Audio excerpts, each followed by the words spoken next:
The galaxy had been peaceful for 12,000 years. The Galactic Concordat governed 473 known species across 16 spiral arms, and everyone followed the same rules that had been written in the ancient treaties: energy weapons only, plasma cannons with regulated output, governors that prevented excessive damage, laser batteries calibrated to maximum acceptable temperatures, particle beams that dispersed after a certain range. These were the weapons of civilized people. Weapons that gave crews time to surrender. Weapons that respected the sanctity of life. Even in war, the treaties made sense to everyone who signed them. Energy weapons could be shielded against, and the shields gave defenders a chance. Plasma dissipated over distance and gave fleeing ships an opportunity to escape. Even the fiercest battles followed predictable patterns where honor and survival could coexist. Captain Sarah Chum stood on the bridge of the UNSS Perseverance and studied the sensor readings with growing concern. Her ship was 3 months out from Earth, carrying medical supplies and terraforming equipment to the new colony on Kepler 442b. They had just crossed into what the Concordat called the Outer Reaches, a region of space where patrols were thin and pirates sometimes operated. Captain, we have multiple contacts on an intercept course, Lieutenant Rodriguez called from the sensor station. How many? Sarah asked. 6 ships, medium tonnage, configuration matches Zakan raider patterns. Sarah's jaw tightened. The Zakan were known throughout this sector as brutal, but generally rational pirates who preferred cargo to bloodshed. Hail them on all frequencies and let them know we're a protected Concordat vessel. Sarah ordered. The communications officer worked for several minutes before shaking his head. No response. Captain, and they're not slowing down. Sarah watched the tactical display as the 6 Zakan ships spread into an encirclement pattern. They were confident, and why wouldn't they be? Their intelligence probably told them that human ships were new to the galaxy, barely a decade since first contact. Surely easy prey. Shields up and charge the main batteries, Sarah commanded. The Perseverance was a Frontier-class cruiser, one of Earth's newer designs built after humanity learned about the greater galactic community. Unlike most human vessels, it had been retrofitted with standard plasma weapons to comply with Concordat regulations, but it also carried something else. Captain, they're targeting our engines, the tactical officer. Report is the Zakan ships opened fire. Orange plasma bolts streaked across the void and splashed against the Perseverance's shields. The ship shuddered but held steady. Return fire with plasma batteries. Aim for their forward shields. Sarah ordered. Blue plasma bursts erupted from the Perseverance's port side and struck the nearest raider, the Zakan ships. Shields flared and held strong. More plasma exchanges followed, and Sarah watched with growing frustration as the battle settled into a predictable pattern. The raiders had stronger shields and more ships. They were hurting the Perseverance like wolves circling wounded prey. Shield strength at 60%. Captain, Rodriguez called out. 35%, came the update 2 minutes later. Sarah made her decision. Disengage plasma weapons and prepare the main gun, she said. Quietly, the bridge went silent. Every crew member knew what the main gun meant. Captain? Our executive officer, Commander Park, stepped closer. We're authorized, Commander, and you know it, Sarah said. Earth's treaty with the Concordat allows for self-defense using any available weapons when Concordat protocols fail. She gestured to the view screen where the Zakan ships continued their attack. We hailed them. We followed procedure, and they're trying to kill us, so now we do this our way. Park nodded slowly. Aye. Captain, spin up the railgun. Deep in the Perseverance's spine, magnetic coils that had been dormant since leaving Earth began charging. The Ship's fusion reactor diverted massive amounts of power to the weapon system, a tungsten rod, 30 centimeters in diameter and 2 meters long, loaded into the firing chamber. Railgun charged and ready. "Captain," the weapons officer reported, "target their flagship. Center mass. Locked. Fire." The railgun fired. There was no dramatic sound in the vacuum of space. No visible beam of energy. The tungsten projectile left the barrel at 3% of light speed, accelerated by magnetic fields so powerful they could have torn a smaller ship apart. The rod crossed the 12,000 kilometers to the Zakon flagship in less than a second, hit the shields and passed through them like they weren't there. The shields were designed to disperse energy and deflect high-velocity particles, but this wasn't a particle. This was solid matter. 40 kilograms of tungsten moving at 9,000 kilometers per second. The rod punched through the flagship shields, through its hull, through its reactor core, through the far side of the hull, and kept going. The Zakon flagship exploded not from the impact itself, but from its own reactor. Losing containment, the fireball expanded, and 2 nearby raider ships were caught in the blast. The remaining 3 Zakon vessels scattered in every direction, their formations abandoned in pure panic. Sarah stared at the tactical display. "Weapons. Where's the projectile?"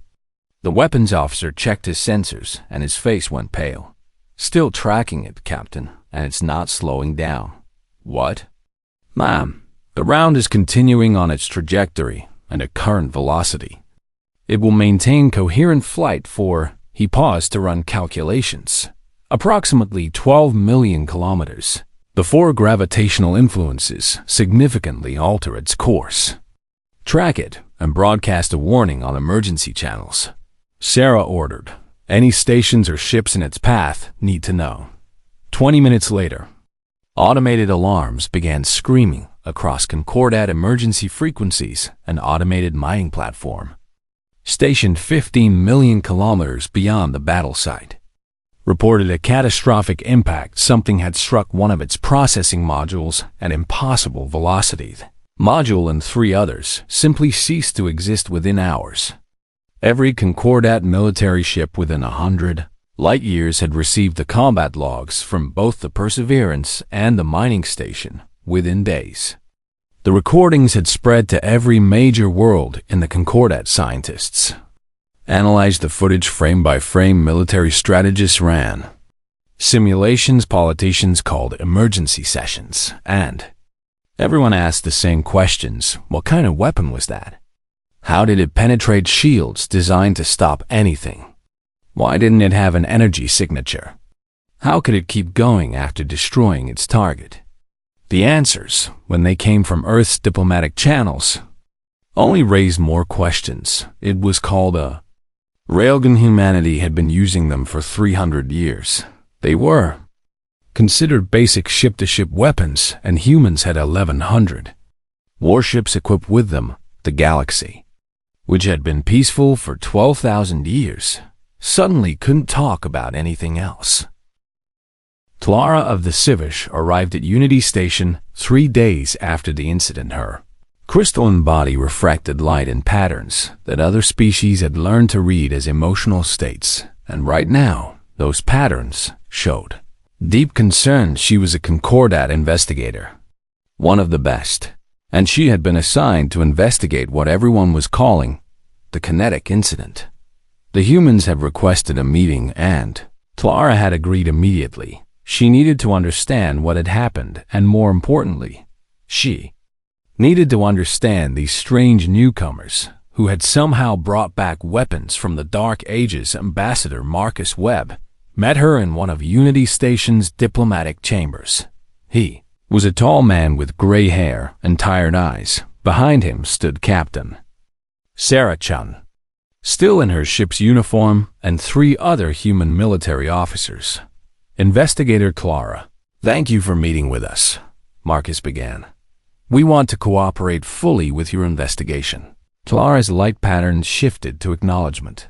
Then, perhaps, You can explain how your ship destroyed 3 Zakan vessels with a weapon that appears to violate every principle of modern warfare.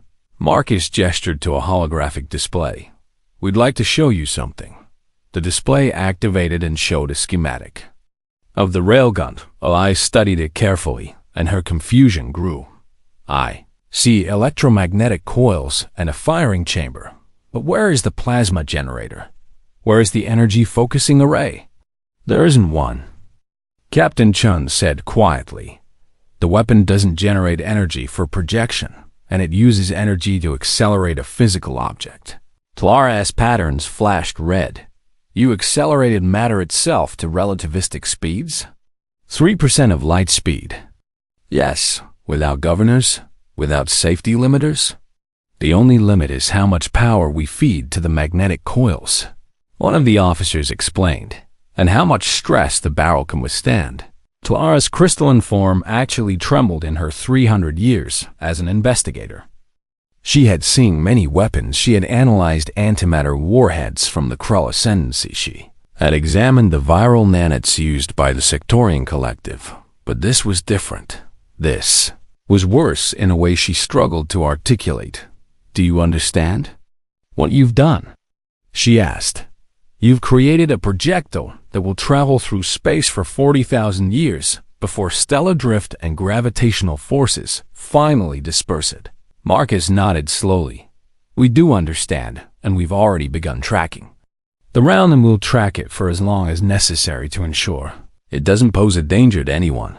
You're missing the point, Talara said, and her pattern shifted to something humans couldn't quite read, but felt distinctly uncomfortable. Energy weapons are civilized because they end and plasma dissipates. Lasers scatter, particle beams lose coherence, but your weapon just keeps going. It hit something it wasn't aimed at. Sarah said, we take full responsibility for the mining station, and we're prepared to provide compensation. The mining station can be rebuilt. Talara said, what concerns me is the philosophy behind such a weapon. She moved closer to the holographic display. When my people developed space travel, we used kinetic weapons at first, but then we realized they were too dangerous, too unpredictable, too permanent. We evolved to energy weapons because they represented restraint and precision. Marcus exchanged glances with his officers. Investigator. With respect, we also evolved beyond kinetic weapons for planetary combat. But space is different, and there's nothing out here to be destroyed by a stray round, except the occasional rock or ice ball. Until there is. Talara countered, until that. Round travels for 10,000 years and hits a colony ship or a diplomatic convoy or a populated station. The meeting continued for 6 hours. Talara interviewed each crew member who had been on the Perseverance's bridge. She reviewed the combat logs dozens of times. She consulted with Concordat physicists who confirmed what the humans claimed. The weapon worked exactly as described. Simple, brutal, effective. 2 weeks later, the Concordat Council convened an emergency session. 147 species sent representatives to Unity Station's Grand Chamber. Lara presented her findings to the assembled delegates. The humans possess a category of weapons we had collectively abandoned 8,000 years ago. She began. They call them kinetic weapons, and they operate on principles that are elementary yet devastating. She displayed the combat footage, and the chamber erupted in shocked reactions. Hask delegates hissed in their seats. The Valorian ambassadors. Tentacles coiled in distress. The Corvan military observers leaned forward with disturbing interest. How is this possible? Demanded High Chancellor Vesh of the Trill Confederation. Their shields didn't even register the impact, because shields are designed to disperse energy. Talara explained. They create fields that redirect plasma and deflect charged particles. But a solid object traveling at relativistic speeds simply has too much momentum. The physics are undeniable. She pulled up more data. According to human records, they developed these weapons 400 years ago, and they have been refining them ever since. 400 years? Another delegate gasped. They've been in space less than 200 years. They developed railguns on their homeworld. Talara confirmed, initially for military purposes, then for industrial applications, and now for space combat. Marcus stood to address the council. Distinguished delegates, humanity didn't develop these weapons to threaten the Concordat, and we developed them to defend ourselves during our own conflicts. Your own conflicts? Chancellor Vesh's scales rippled with barely concealed disgust. You fought each other with these weapons? Yes. Marcus said simply. Earth has a long history of warfare, and we're not proud of everything we've done, but we've learned from our mistakes. And yet you still carry these barbaric devices. The Valorian ambassador said, we carry them because they work. Sarah spoke up. When those Zakan raiders attacked us, our Concordat-compliant plasma weapons couldn't penetrate their shields, and we were losing, and we would have died if we hadn't defended ourselves with the tools we had. The chamber descended into chaos. Delegates shouted in 12 different languages. Some demanded humanity's immediate expulsion from the Concordat. Others argued for understanding and restraint. A smaller group, mostly military observers, said nothing but took detailed notes. Chancellor Vesh called for order. The council must decide whether to allow humanity to retain these weapons or demand their surrender as a condition of Concordat membership. You can't demand we disarm, Marcus said firmly. Our treaty with the Concordat guarantees our right to self-defense, and until you can guarantee that every pirate, raider, and hostile force in the galaxy will respect diplomatic protocols, we will not make ourselves defenseless. Then perhaps, said a new voice, humanity should not be part of the Concordat. The speaker was General Kreth of the Threndel clans, a species known for their military prowess. If they cannot follow our civilized standards, perhaps they belong outside our protection. Clara's patterns flashed in alarm. She understood what Kreth was really saying. If humanity were expelled, they would be outside Concordat lawfare, targets for any species that wanted to test themselves against these strange kinetic weapons or acquire them. This council will not make hasty decisions. Chancellor Vesh declared, we will recess for 3 days while delegates consult with their governments, and when we reconvene, we will vote on the human question. As the chamber emptied, Clara approached Marcus. You need to understand what's happening, she said quietly. Half the delegates are terrified of you, and the other half want what you have. Marcus looked at her with those tired eyes. We've been here before, Investigator, and on Earth. We've seen what happens when fear and desire mix. Then help us find another way, Clara said, because if the council splits over this issue, it could tear the Concordat apart, and 12,000 years of peace could end. Because humanity fired its first railgun, Marcus nodded slowly. Then we'd better make sure they understand exactly what they're dealing with. The Concordat Council's 3-day recess turned into 3 weeks of chaos. Every species with a military-industrial complex suddenly wanted to understand kinetic weapons. The Hask Dominion was first. Their engineers worked in secret, analyzing every available scan of the Perseverance's railgun. They built their prototype in just 8 days and declared it ready for testing. The test firing destroyed their prototype ship. Nobody had accounted for the recoil in space. Every action had an equal and opposite reaction, and when the Hask railgun fired its projectile forward at 3% of light speed, the ship was thrown backward with catastrophic force. The vessel's superstructure crumpled like paper 17. Engineers died instantly.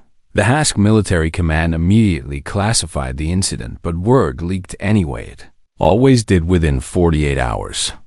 Military analysts across the Concordat were reviewing the disaster and reaching the same conclusion. Humans didn't just build railguns. They built their entire ships around the railgun. The Perseverance and other human warships weren't sleek and elegant like Concordat vessels. They were blocky, over-engineered fortresses with massive structural reinforcement and shock absorption systems. Their reactors were 3 times larger than necessary for their size.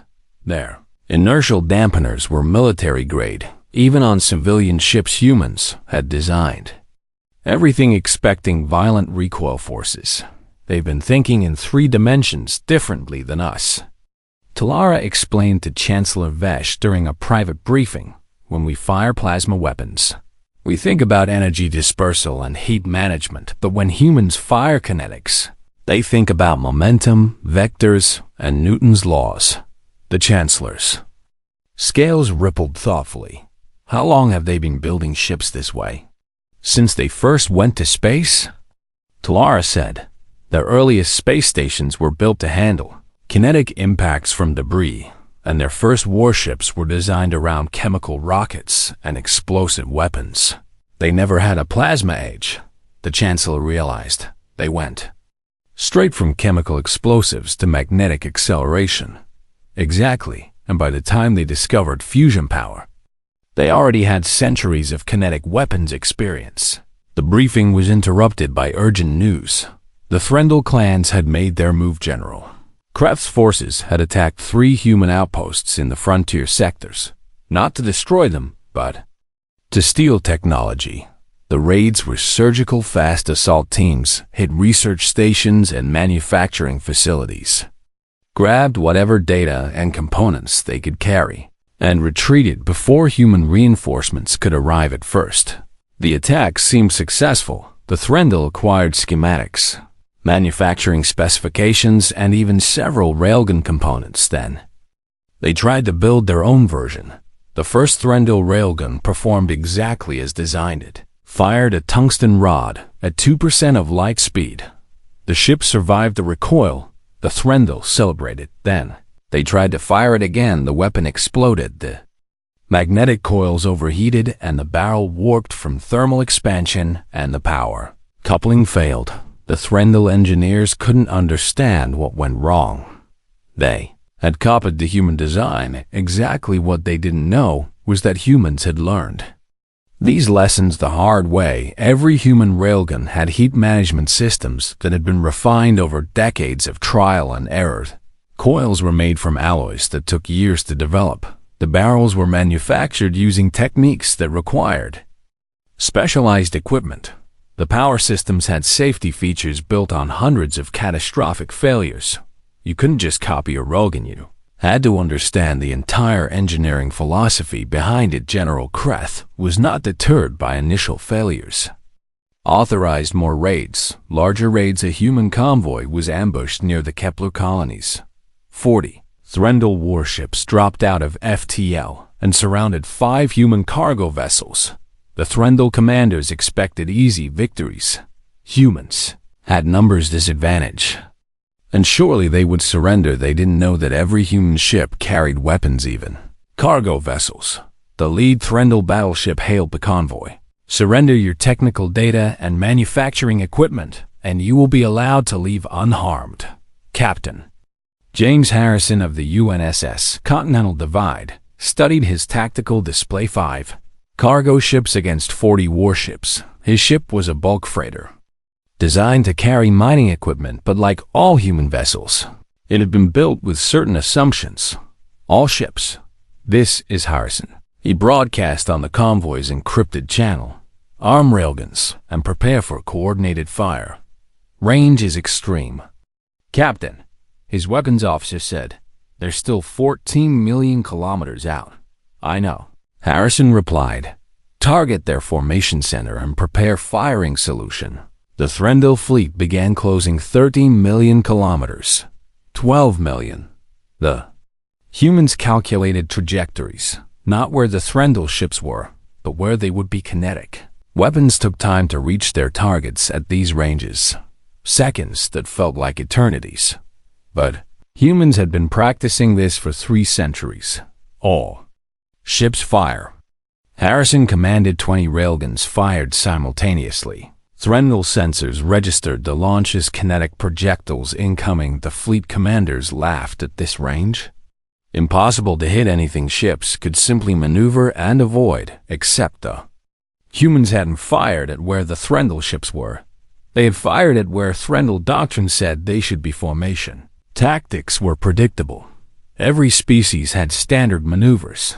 The humans had studied them all while Threndel ships exploded.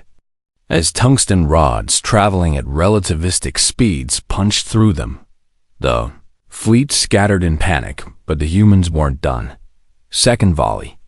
Adjust for scatter pattern Delta 3. Harrison ordered his crew had wargamed this scenario dozens of times. They knew how ships reacted when ambush turned against them.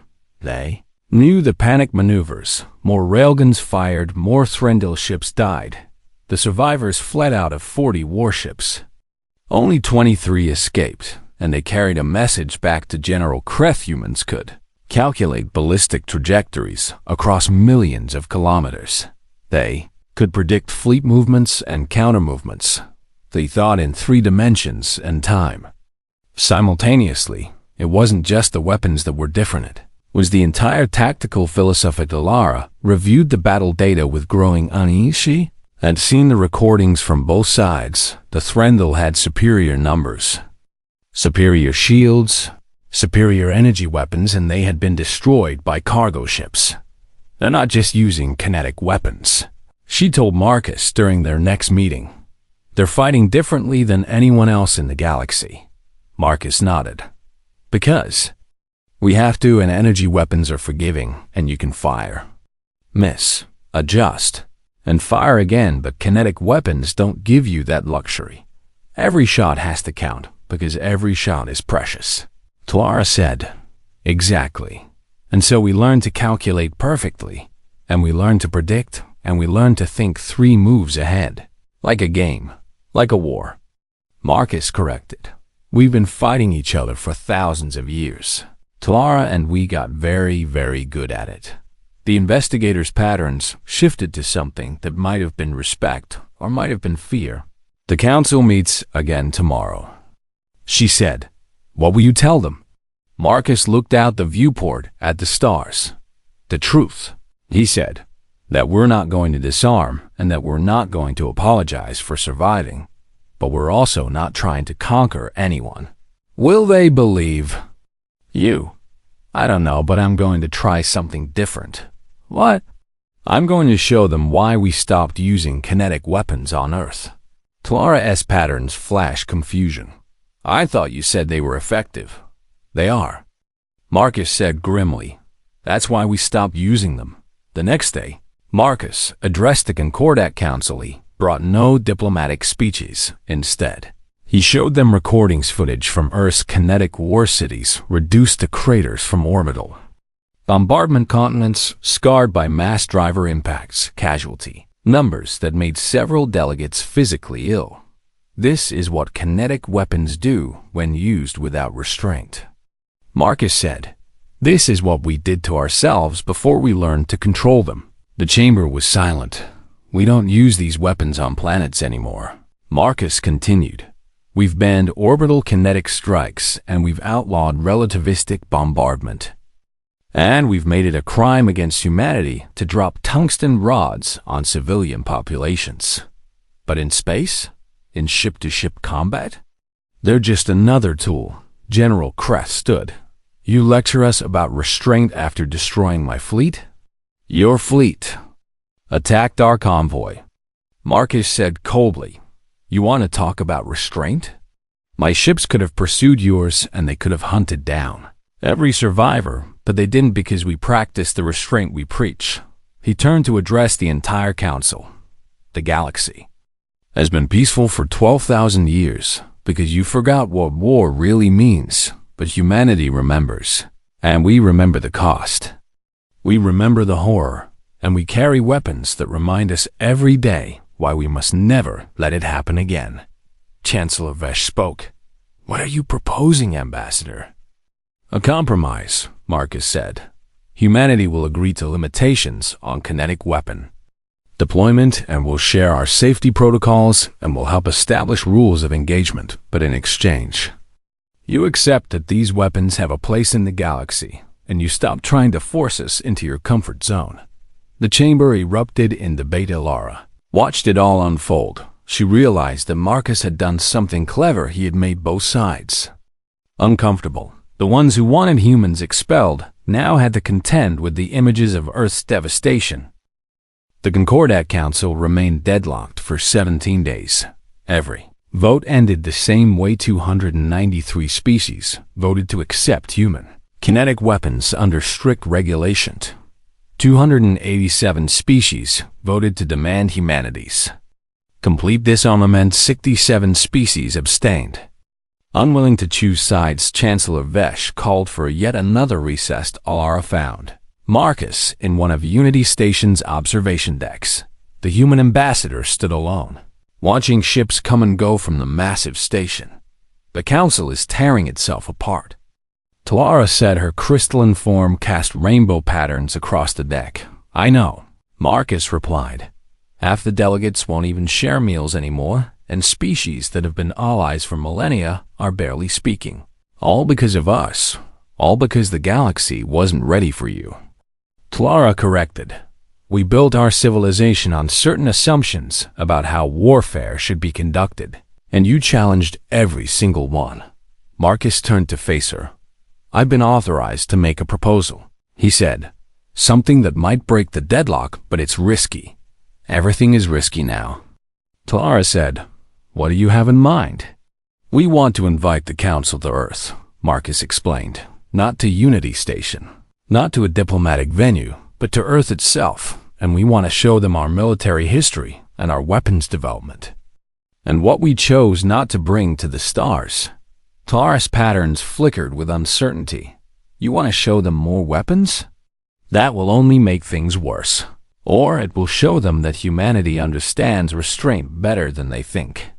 3 weeks later, 200 delegates from across the Concordat arrived at Earth's moon. Humanity had constructed a demonstration facility on Luna, a massive complex that combined museum, research center, and weapons testing ring.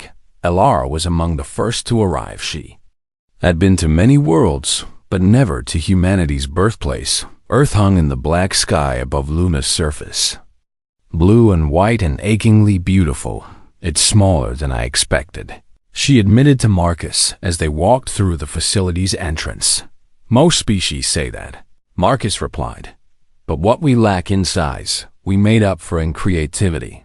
The facility tour began with history. Human guides led the delegates through exhibits showing the evolution of warfare on Earthstone, weapons, bronze swords, iron cannons, chemical explosives, nuclear weapons. You split atoms for war? A Valorian delegate gasped at the nuclear exhibit. We split atoms to end the war, the human guide corrected. And then we built 30,000 more warheads to prevent the next one.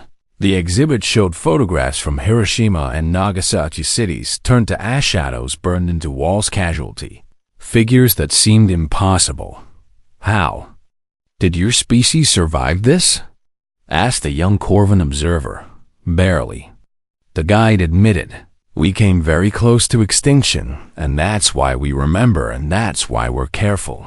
The tour continued to modern weapons, railguns and coilguns, mass drivers, particle accelerators, laser arrays, but then they reached a section marked with warning symbols. This area contains weapons we developed but chose not to deploy. Marcus announced, what you're about to see represents humanity's restraint. The first chamber held missiles, thousands of them in various configurations, guided projectiles with autonomous targeting. Marcus explained, we could have brought these to space combat, but we didn't. Why not? General Kreth demanded. Because they're too effective. Marcus said, a single missile can track a target across millions of kilometers and can adjust course in real time, and can penetrate point defenses with terminal maneuvers. He gestured to a simulation display. Watch. The simulation showed a human missile engaging a target ship. The missile dodged defensive fire. It adapted to evasive maneuvers. It split into multiple warheads. It overwhelmed the target's defenses with pure persistence. We've had this technology for 400 years. Marcus said, we chose not to use it in space because it removes the skill factor from combat and any idiot can fire a smart missile, but railguns require calculation, prediction, and expertise. The delegates exchanged uneasy glances. Lara understood what Marcus was doing. He was showing them that humans had options. Terrible options. The next chamber held something even more disturbing: drone swarms, autonomous combat units. Marcus explained as thousands of small robots hovered in demonstration formation. Each one carries a kinetic impactor, and they coordinate through quantum entanglement communications, and they can operate independently for months. The swarm demonstration was terrifying. The drones moved like a school of fish when one was destroyed. The others adapted instantly. They could surround a target from all directions simultaneously. We banned autonomous weapons from military use, Marcus said. International treaty signed 80 years ago, and humans don't make war with robots because we believe war should have human judgment and human consequences. General Kreth was scribbling notes. Furious Litla noticed several other military observers doing the same. The third chamber contained something that made Clara's patterns flash. In alarm nuclear-pumped lasers, we discovered that if you detonate a nuclear warhead in a specific configuration, you can channel the energy into a coherent beam, Marcus explained. One-shot laser with gigawatt output and effective range of 1 light second. The simulation showed the weapon in action. A warhead detonated. The resulting beam cut through 3 ships before dissipating. We've never used these in combat, Marcus said. We built 12 prototypes, tested them twice, and then dismantled them all, and the design is classified at the highest level, and only 3 people on Earth know how to build them. Then, why tell us about them? Chancellor Vesh asked Marcus. Look the Chancellor directly in his eyes, because you need to understand that humanity knows how to make war better than you can imagine, and we've spent 300 years developing weapons that could sterilize planets, crack moons, and turn space itself into a death trap, and we chose not to. The final chamber was the largest. It contained a single holographic display. Marcus activated it. Display showed a ship design unlike anything the delegates had seen, sleek but massive, bristling with weapons surrounded by a shimmer that suggested advanced shielding. This is a relativistic kill vehicle, Marcus said quietly. We've never built one, but we've designed it. The simulation played. The RKV accelerated to 90% of light speed. It struck a planet. Impact released energy equivalent to 1 million nuclear weapons. The planet's crust shattered. Magma erupted across entire continents. Atmospheric shockwaves sterilized everything. We call this a planet cracker, Marcus continued.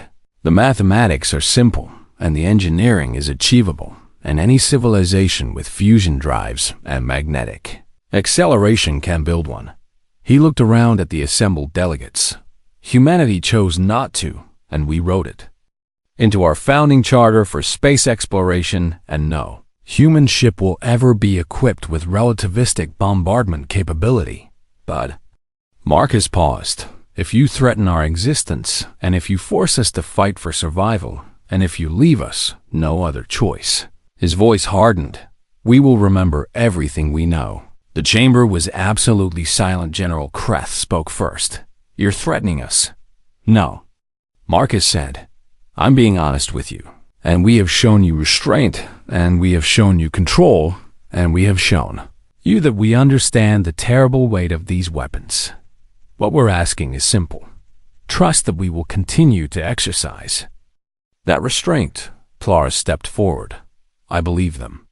She said. Her patterns showed sincerity. I have studied humanity for months now, and they are violent. Yes, and they are dangerous. Yes, but they are also thoughtful, and they remember their mistakes, and they choose mercy when vengeance would be easier.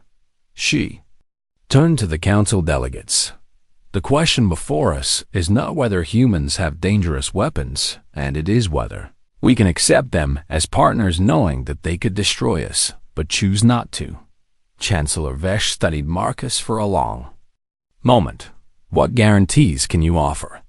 None, Marcus admitted.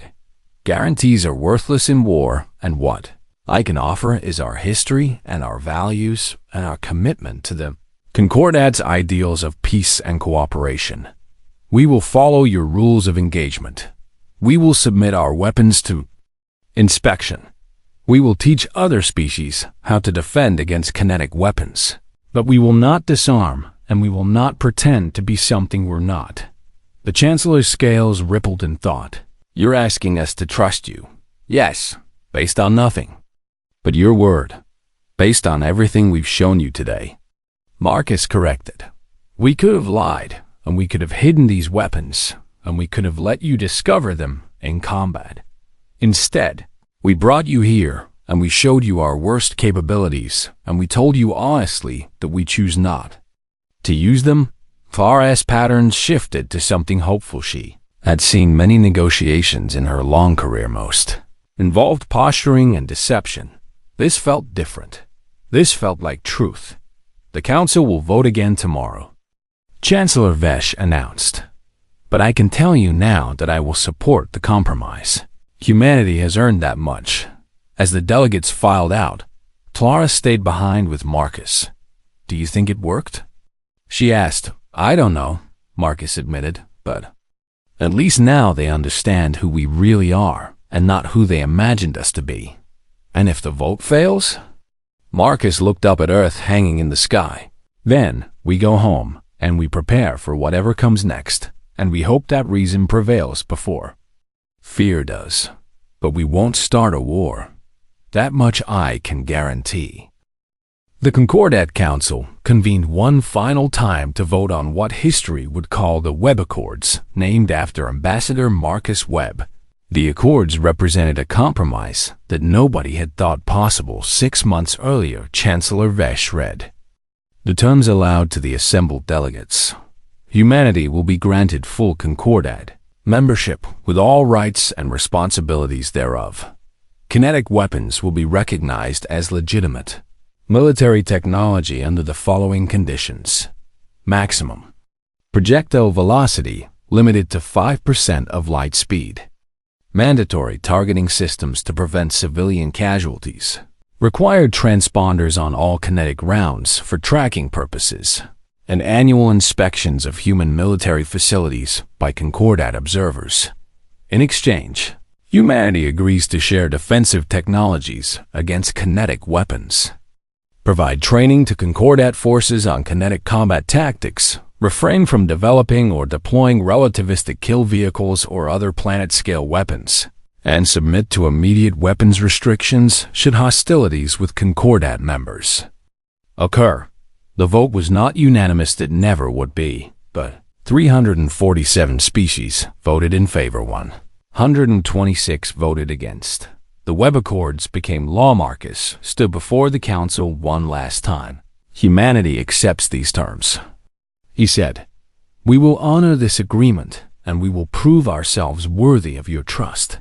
Clara's patterns glowed with something that looked like relief. 6 months of tension finally released. The galaxy could breathe again, or so everyone thought. The first reports came from the outer rim. Long-range observation posts detected unusual gravitational anomaly. Ships were disappearing, not destroyed, just gone. Concordat forces investigated. They found debris fields, but the debris was wrong, shattered in ways that energy weapons couldn't explain, melted in patterns that suggested something new, something terrible. Then the Zolthari arrived. They came through a spatial rift that nobody knew existed. Thousands of ships, organic-looking vessels that seemed grown. Rather than built, their first attack hit the Kesek system, home to 40 billion Sirish. Concordat fleet responded with overwhelming force. 300 warships, the finest vessels from a dozen species. They engaged the Zolthari armada with confidence. Plasma cannons fired laser batteries, blazed particle beams, swept across enemy formations, and nothing happened. The Zolthari ships didn't have shields in any conventional sense. They absorbed energy. Their organic hulls drank plasma like water. Lasers made them glow but didn't damage them. Particle beams seemed to feed them somehow. The Concordat fleet fell back in disarray. 12,000 years of military doctrine suddenly worthless. The Zalthari pressed their advantage. They used weapons that nobody had. Seen before, biological disruptors that ate through Hull's gravity lances, that crushed ships like tin cans gnarl. Weapons that turned crews into screaming wrecks within 48 hours. The Concordat had lost 70 ships. The Civish began evacuating Keswick emergency. Council session panic in the chamber. What are they? Someone shouted. Where did they come from? Why don't our weapons work? Clara analyzed the combat data with growing horror. The Zalthari technology was designed to counter energy weapons. Every defensive system they had evolved to neutralize plasma and lasers. It's as if they knew exactly what we would use. She reported to the council. As if they've been watching us, Chancellor Vesh turned to Marcus. What about humanity's weapons? Will kinetic rounds work against them? Marcus was already reviewing tactical data. Unknown, he admitted. But there's only one way to find out. The human joint. Fleet deployed within 36 hours, 33 warships, not the largest fleet, not the most advanced by Concordat standards, but they carried humanity's gift to the Galactic railguns Adele Jennifer Chen commanded. From the battleship UNS Indomitable Sarah's Mother A, veteran of Earth's last major naval conflict, she studied the Zalthari formations with experienced eyes. They move like swarms. She observed organic coordination and predictable patterns once you understand the logic. Her tactical officer agreed. They're optimized for energy weapon defense, but look at their hull configurations, and there's minimal structural reinforcement. Jennifer smiled. They've never fought kinetics before. The joint fleet established position at Keswick's outer moon. The Zalthari responded 600 ships, 20-1 odds, not unusual for the invaders. They had learned that numbers meant victory against Concordat forces. The Zalthari fleet accelerated standard attack pattern close range overwhelm with biological weapons. Admiral Chun waited. Hold fire, she ordered. Let them come. The Zalthari crossed 10 million kilometers. 5 million, 2 million. All ships. Jennifer said calmly. Execute pattern perseverance. Every human railgun fired simultaneously. Tungsten rods screamed across space at 3% of light speed. The Zalthari ships tried to evade, but humans had been calculating interception trajectories for centuries. First volley hit kinetic rounds punched through organic hulls that had absorbed plasma without damage. Momentum physics didn't care about biological adaptation. 40 Zalthari ships exploded. The swarm scattered in confusion. Second volley. Jennifer ordered. Target their formation anchors. Human crews worked with practice precision loading, calculating firing. Each shot placed exactly where enemy ships would be, not where they were. Zalthari adapted quickly. They tried evasive maneuvers, but humans had wargamed evasive maneuvers for 300 years. Jennifer's fleet fired spread patterns, bracketing shots, probability fields. If you couldn't predict exactly where one ship would go, you covered all the likely positions. More Zalthari ships died. The swarm tried to close range. Human ships maneuvered to maintain optimal firing distance. This was what they had trained for. Keep range, maintain angles. Never let the enemy dictate engagement parameters. The battle lasted 6 hours when it ended. The Zalthari had lost 420 ships. The human fleet lost 2, both to suicide runs that overwhelmed point defenses. Jennifer surveyed the battlefield with grim satisfaction. All ships, secure the area and rescue any survivors and transmit combat data to Concordat Command. She opened a channel to Unity Station. Admiral Chun to Concordat Council and Keswick system is secure, and the Zalthari have been repelled. Chancellor Vesh's response was immediate. Admiral, the Council requests your immediate presence, and we need to understand what just happened. With respect, Chancellor, I have a battle to finish first. Jennifer cut the channel and turned to her tactical officer. The Zalthari will be back and next. time, they'll adapt. We need to teach the Concordat forces how to fight them over the next 3 weeks. Human military advisors spread across the Concordat fleet, teaching, training, sharing. 3 centuries of kinetic warfare experience. Forget everything you know about energy weapon tactics. A human instructor told a class of civic naval officers. Kinetics don't care about shields or energy absorption, and they care about mass, velocity, and timing. Clara observed one of these training sessions she watched. Civic officers struggle with concepts that seemed alien to them, leading targets, calculating intercept points, thinking in 3-dimensional geometry. But slowly, understanding dawned. It's like hunting. One civic officer said, "You don't aim at where the prey is, but where it will be." Exactly, the human instructor confirmed. And you've been hunting with instant hit lasers for so long, you forgot how to predict movement. The Zolthari returned. 4 weeks later. This time they faced a combined fleet human kinetic ships working alongside Concordat energy ships. The tactics were revolutionary. Concordat vessels used their superior shields to draw Zolthari fire human ships positioned behind them, using all eyes as mobile cover when Zolthari ships moved to flank. Concordat energy weapons herded them into kill zones. Human railguns waited patiently, calculating, predicting firing. The Zolthari couldn't adapt to the combined approach. Energy weapons from one direction, kinetics from another. No defense worked against. Both invaders fell back, then retreated, then fled back through their spatial rift.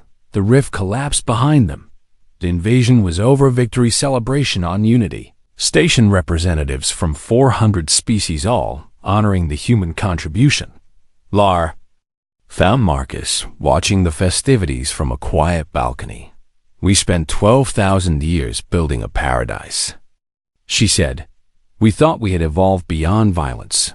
Marcus nodded. "And then reality reminded you that the universe doesn't care about your ideals." "You sound almost pleased." "Not pleased," Marcus corrected. "Relieved, and we were terrified that the galaxy would see us as monsters, and instead, you saw us as partners." Clara's pattern shifted to something warm. "You know what I realized during those training sessions?" she asked. "What?" "You weren't teaching us to be more like humans, and you were teaching us to think differently, and to use tools we had forgotten, and to remember that there's more than one way to solve a problem." Marcus smiled. "That's what humanity does best, and we've never been the strongest or the fastest or the smartest, but we're good at finding new angles. The galaxy needed that." Clara said, "We have become set in our ways and comfortable and complacent. Maybe that's why you were meant to find us." She looked at Marcus. "Not to conquer us, but to wake us up." Below them, the celebration continued. Human officers mingled with Concordat personnel, sharing stories, sharing drinks, building friendships forged in fire. Marcus and Clara watched in comfortable silence. 6 months ago, the galaxy couldn't stop talking about humanity's first railgun now. They didn't need to talk about it. They were too busy learning to use their own.